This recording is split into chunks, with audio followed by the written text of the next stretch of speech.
I know I'm doing a lot of stuff, and excuse the junk because this is my office room, and yeah, I come here to meditate and get away from the noise and stuff in my house.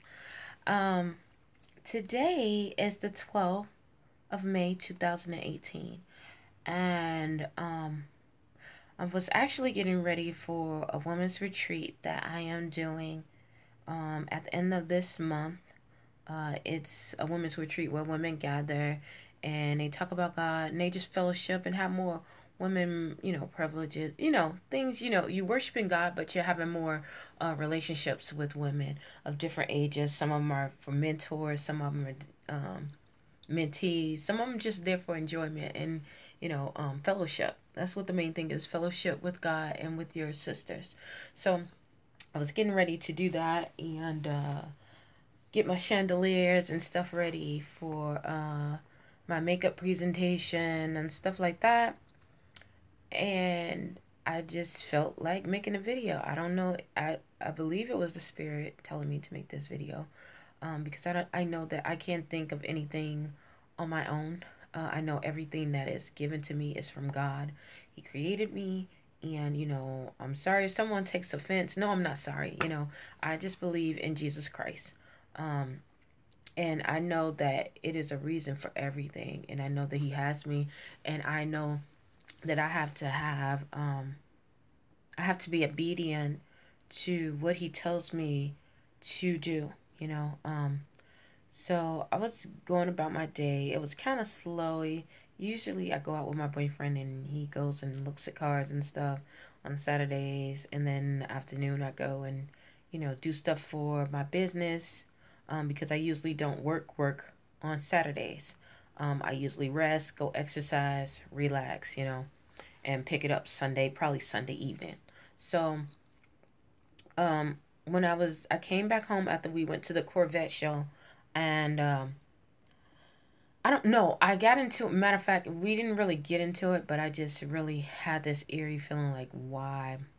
I think I need to have some time to separate a little bit more, And why am I putting myself through some hoops when God is trying to separate me from some stuff? And like, literally, I felt like God was sending me like a message, like, what are you doing with the time that I give you?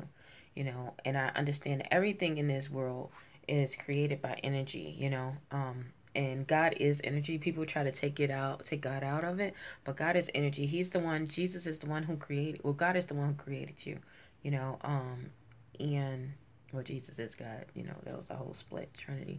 But God created us, and we have an obligation, and we have to be held responsible for what we do with these bodies on earth.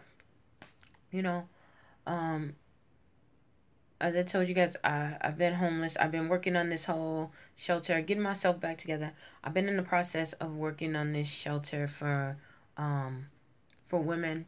Not only that, but for kids that what I'm trying to do too. So it's big.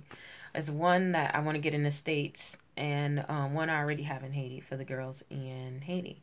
So I just started seeing myself for the last month getting very lackadaisical, not getting as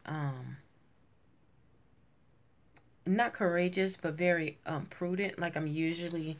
Oh, my mouse is gone. Like I usually am. I wasn't prudent in my work, in my studies. Um, I had just left another job because it was just unethically, and it took a lot of energy from me. So I just started saying, well, hey, let me go lax around. Let me go relax and let me do, you know, let me do what I want to do, you know. So I started working part time, but I didn't really get myself focused on school and all that other stuff. And today, I had that instance. It was just like, what are you doing? So I had to stop, take a breath, and just pray. So I went on YouTube, and I know this is getting long, but please bear with me. Sometimes my head goes kind of, oh. Okay, so I went on YouTube, and the first thing I got was from a girl from Grace and Mercy, and She had this turban on. I was like, I went through that whole change. Like before I started wearing makeup back again, I was not wearing makeup for like 3 years, like 3 years straight, like no makeup, because it was like God was telling me not to do it, so I didn't do it. I didn't go back to it until I heard the voice of God just allowing me to do it. And if you don't get over that hump, because some people will be taken away from it, it's easy. Like oh, so you have to get trained on it, and God really did. Um, so, uh, what was I talking about? Oh yeah, so I heard her from Grace and Mercy. It was Grace and Mercy unto you, and she was talking about I forgot what it was. It was something about like talking about the uh a word from God, fire is coming, or something like that. Fire is coming, or something like that. I'm gonna try to keep that link below and add it in, but it was like talking about fire is coming. And soon as I started, before I even clicked on there, it was like a scripture, and it was Philippians 2:13-18. And I just was like, okay, because I had already talked about making a video about energy, but I was just so lackadaisical. Like I said, this last month, I was just like, whatever. So, I didn't make it. So when I read it, I was like, oh my goodness, it's talking about energy. Um, and I think it was just talking about that God gives you all the energy. It gives you all the he puts a work in you. When he say he puts a work, it means he gives you the energy and the equation. He gives you the time to do it, and he gives you the desire to do it, and he gives you the will and the power and the strength to follow through. That strength is that energy to follow through on it. And I was like, what am I putting off? What am I putting off? You know, so I had read it, and it was just talking about energy, how, you know, God put a work in you. He did it because he knew you can do it, and he knew that you had the faith. And I was like, am I slacking off? Me slacking off is making me, um, is a sign of me losing my faith. Not saying, well, yeah, it is losing my faith. So, um, it made me just pray. I just took some time, and I'm in this room and I'm praying, and I was like, I gotta make this freaking video, because going through this, I'll get lackadaisical because the task seems so huge. When God first told me that this was gonna happen, He was showing me some of the stuff. I was like, oh my God, like I can't do this. I don't even have the qualifications. I know that you can do anything, but me, And then I started thinking, like, wait a minute, why God would put me? And then, this scripture, that Philippians 2, 13, it was like, yeah, 13 to like 18. Yeah, 13 to 18. And he was just like, how he's saying it, it's just like, if that is true and God never lies, then obviously he put it in me just so I can fulfill it. He's going to be with me always, and it talks about that. Like, so I don't know. It's just like amazement for me. It's amazement for me. And I've seen the growth looking at my other videos from like years ago, because my other website had got shut down really tough. Like, I don't even know what the heck was going on, but I was just getting all these like bad comments, and people just saying a lot of bad stuff. A lot of people weren't ready and more receptive to understand what I was talking about spiritually. And now we're coming to a place in time where people are more open to it, because more people are facing it, and eventually everyone will face it. Yeah, I should have put some makeup on, but whatever. I put on some lipstick, so um, everyone's gonna face it. But at that time, it wasn't popping. Like, people were not, And you go to other countries, if you go to Haiti or you go to like Puerto Rico or something like that, or the UK, even they're even getting more hip to it. When people are spiritually attacking you, warfare and stuff like that. I'm not saying that there are not people in the U.S. who don't know it, because there are. I'm just saying it's more people that acknowledge it and are able to willing to fight it, in other countries to this one, because we look at outside man, and we look at what people will say about us, because in the Americas, they look at the image and not what's behind it. And now some of that stuff is getting released and unveiled. That's why you see a lot of people that are, I guess, falling from grace. I guess that's what you're saying, falling from grace. They've already fallen from grace when they, just rejected God, but they're literally fallen. They've fallen to shame in public. And God said that, you keep doing stuff and you're doing false idols and all that, He will bring you to shame in public. He will make your enemies lord over you, especially to the children of God that was His, So, um, yeah. So it got me to thinking, what would you do?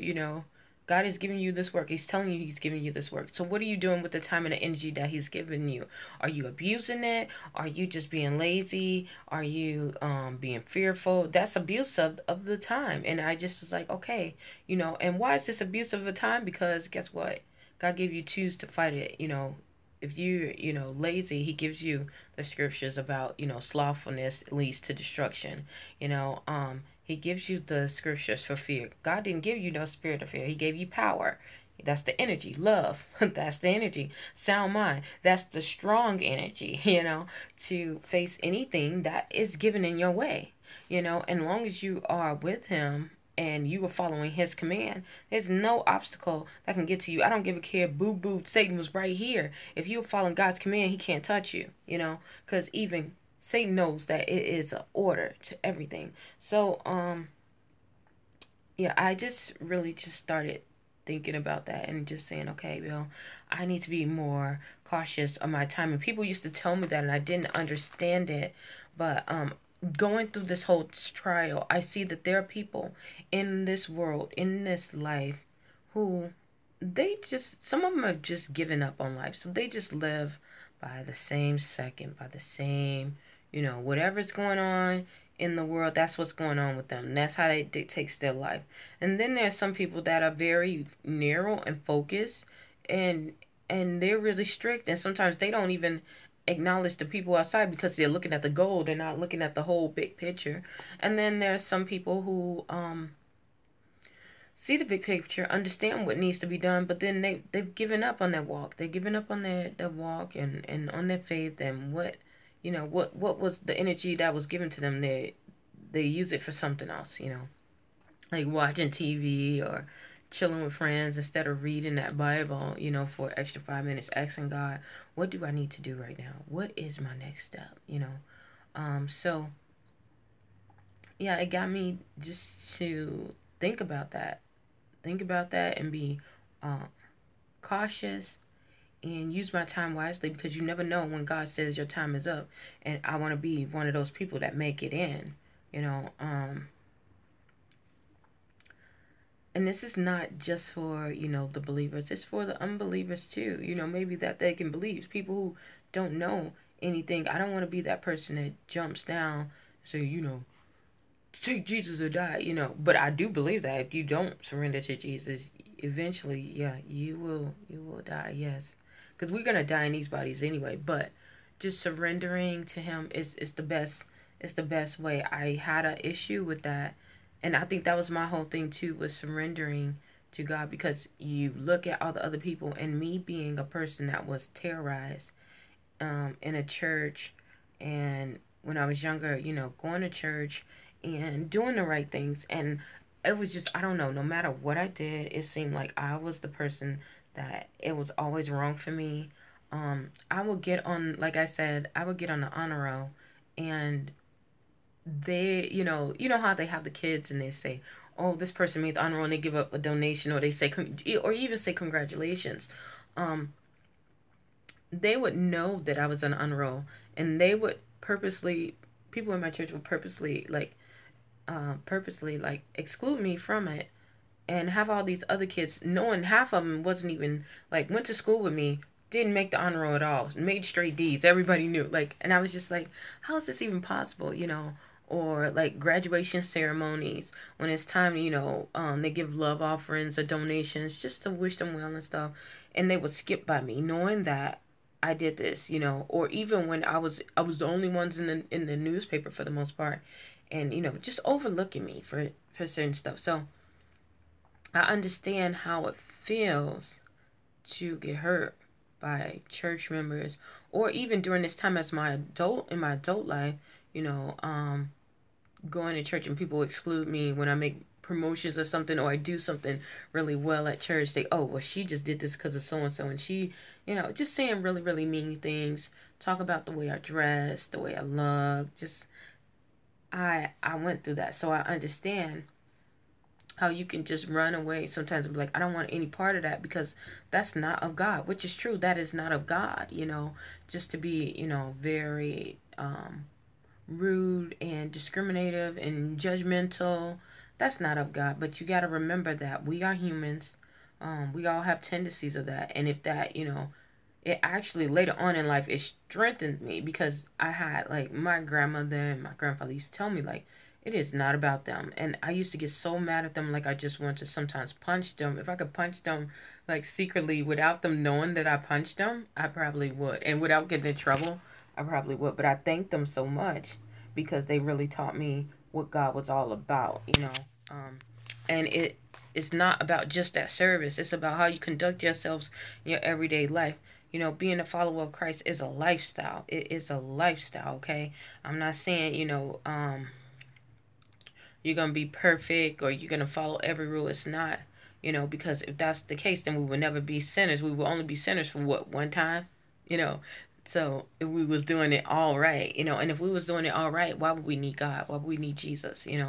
So, but I learned that I have to be cautious and mindful of the time that the Lord has given me. So I say this not only for the listener, but for myself.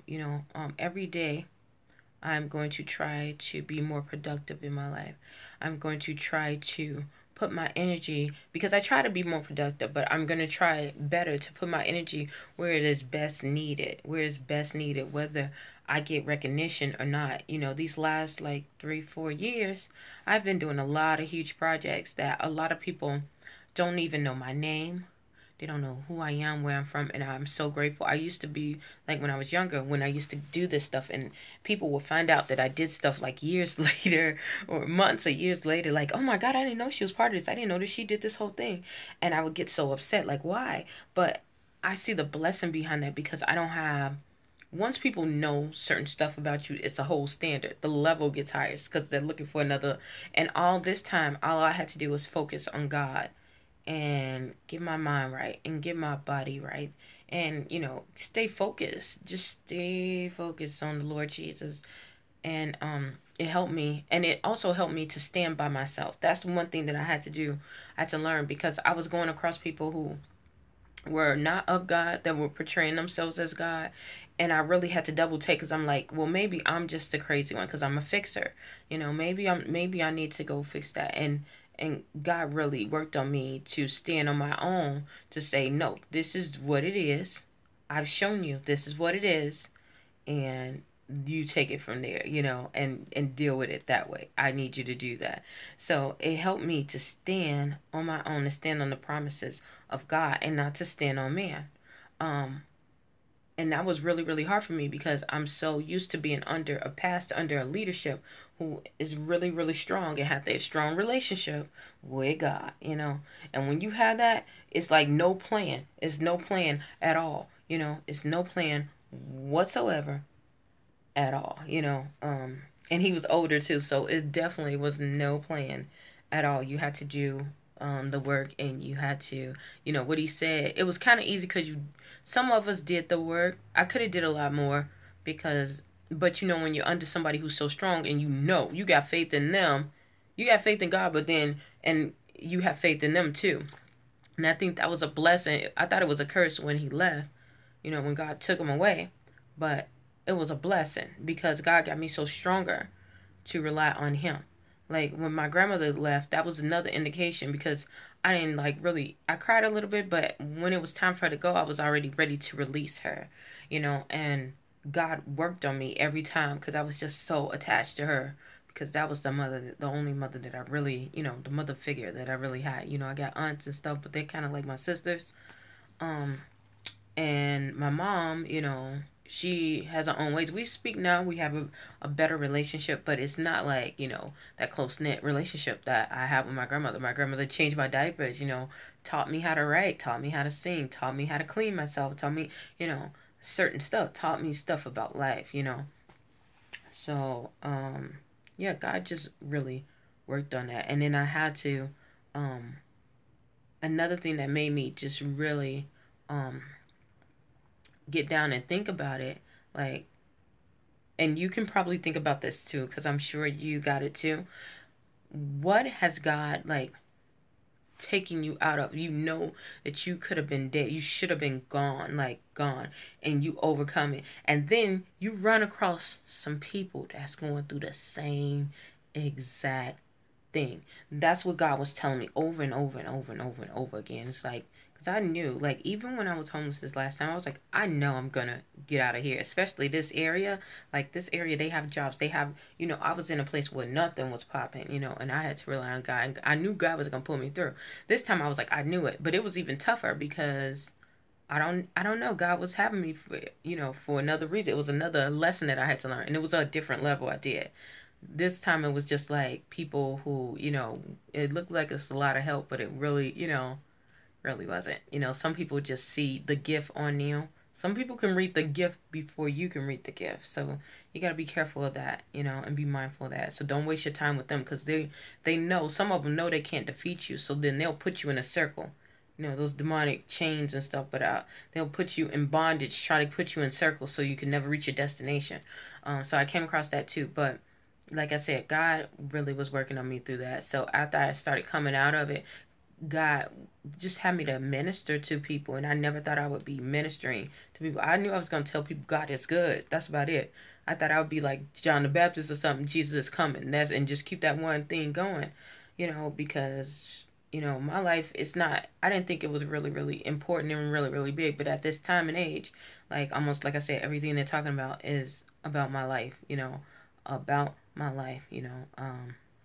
With mental illness, um, being homeless, all that other stuff. And a lot of people think that, um, with being homeless and all that, you have to be on drugs or mentally ill. That is not the case, especially in this time and age. We're getting to that point where there are people, it seems like everything, like I said before, is doing, all the people that are doing things that used to be right are labeled as wrong, and things that was labeled wrong is now becoming right. Okay, so there are people who are standing on the promises of God. Let me tell you, okay, because people need to really understand this. And this, I really try not to talk about this, but I'm going to talk about it because I feel that it needs to be said, okay? There are some people at jobs, okay? When you go for a job, application and stuff, certain jobs hire certain people to find out what are your weaknesses. And people think that they don't get jobs because they're not qualified.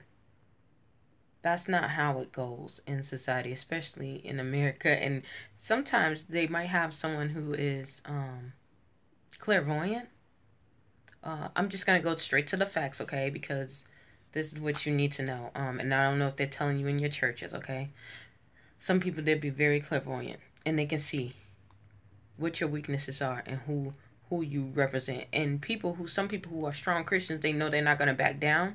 They don't get the job, and they're like, why am I getting this? And they're telling me I'm overqualified, or I'm underqualified, and I know I'm overqualified. Or they saying I'm overqualified, but then they got somebody who's overqualified for me.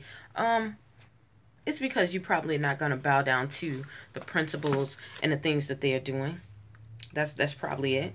And they know that they cannot defeat God's children, okay? They cannot defeat you if you are on your word. If you are on your word and you are doing your word, doing your work, studying the word, following it to the best of your ability, and praying to God to get you out. There's no way, okay? With all things, God, with everything, everything is possible through God, okay? So, God cannot lie. So, and they know that. I don't care who they're, believer or non-believer. Most people who are studiers, I'm not saying people who just don't believe in anything, don't study anything. If you study any form of religion, they know that, okay? So, yeah. And you keep your mind focused on him, they know that, That's where they get kind of Christ conscious at. So some of these people, some of you people, because I was going through that too, that are not having jobs, and you're like, I've been working hard and I've been doing so much work. Check and see if you're doing everything right by God. If you're doing it to the best of your ability, God might be telling you to move or doing something else. And if not, and you've done everything and you following your procedures right, it might be somebody that's working, trying to work something in the company or something like that. But after that, just see, it's probably that clairvoyant thing, and that's why you're not getting that opening door to that, you know. But you got to remember that God opens the door anyway, so it don't really kind of matter whether they use the clairvoyant or not. But that's what, you know, people do. So don't get discouraged over that. You want to be in an atmosphere where you're free to worship God in spirit and in truth. Um, and I'm not saying like when you get to a closer walk with God, it's gonna be like that, or you can be able to freely be who God has called you to be. So, yeah, please read Philippians 2, 13 to like 18, and just look at it and see for yourself. I just wanted to give my testimony about what I was doing, and how God is showing me to wake up, because the time is really getting near and people don't understand. They're just dancing around. People are like not even giving thought to what is going on in their lives. And you see, like, why am I going through the same thing? Excuse me, I'm digging in my nose. That's gross. But it might be a bug. So why am I going through the same things? Why am I going through this? It's not with the same person, but it's the same thing. God is trying to get you to go somewhere, and he's trying to get some information. You know, he's trying to get you to learn a lesson. So if you don't learn a lesson, you're going to have to go through it again. And yeah, so be mindful of that time so you won't have to waste that time over again. Yeah, I'm going to finish my chandelier, and hopefully I'll give another update. I don't really ask people, you know, personally to subscribe to my channel. If it's something that helps you, go ahead and, you know, and you feel like you should subscribe, then go ahead and do it. I greatly appreciate it. If not, thank you for listening. And I think the reason why is because I wanted to reach the people that God wants to reach. I'm not going to ask, oh, my neighbor to subscribe to my channel, or someone that I don't believe is going to get to it, because if you're not open and ready to receive the information, then why would I waste my time? That's just casting your pearls to swine. So, if this message relates, thank you so much. I know in my other video, I got a couple of emails about donating to Patricia Sanctuary. You can definitely do that through PayPal, and it should say Patricia Sanctuary. If you want to donate to Journey to Jerusalem, which is talking about the personal stories and of homelessness and dealing with that, you can definitely do that through Journey to Jerusalem. Yeah. If you want to pass this along, pass it along if you think it can help someone. Hopefully, you find something on this journey to help you, and stay tuned to Journey to Jerusalem. Thank you so much. Okay.